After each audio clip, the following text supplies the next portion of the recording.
नमस्ते विद्यार्थी मित्रांनो, मुंबई पोलीस भरतीचा निकाल लागलेला आहे नुकताच मैदानी चाचणीचा।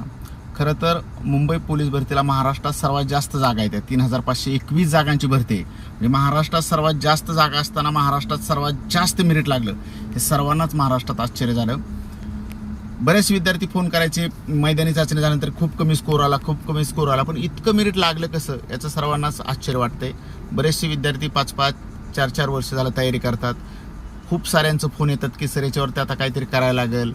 खूप टेन्शनमध्ये विद्यार्थी आहेत, कारण लेखीची खूप चांगली तयारी त्यांची झाली आणि आता एवढे चांगला 38-40 पर्यंत स्कोर करून बी जर त्यांना भरती प्रक्रियेने बाहेर जावं लागत असेल तर ह्याच्यासारखं दुःख कुठलं नाही।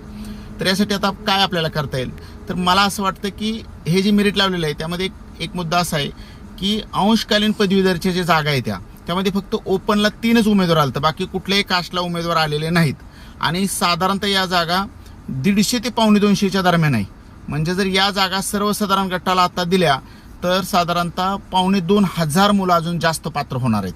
त्यामुळे मला असं वाटतं की या जागा उमेदवारांनी सर्वांनी एक अर्ज निवेदन द्यावं, मीही दिलं त्यामध्ये निवेदन की बाबा ह्या जे जागा आहेत त्या जिथं उमेदवारच नाही, ठीक आहे की भूकंपग्रस्ताचा उमेदवार आला नाही तर पोलीस पल्ले चालले नाहीत, पण काहीतरी आलेत ना त्या तिथं उमेदवार, त्यामुळे त्या जागा अंतिम मेरिटच्या वेळेस कन्वर्ट होतील।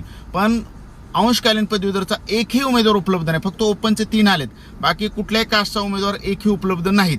तर मला असं वाटतं की त्या जागा पूर्णपणे कन्वर्ट करून सर्वसाधारण गटाला दिल्या जावेत, कारण तशाच स्वरूपाचा GR सुद्धा आहे।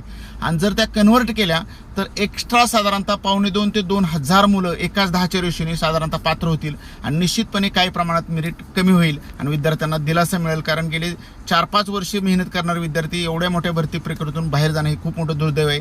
तर मला वाटतं ही प्रक्रिया सर्व महाराष्ट्रात विद्यार्थ्यांना आता राबवा, निवेदन द्या, ईमेल करा, मी करील आणि त्या पद्धतीने मेरिटमध्ये थोडा बदल करूया।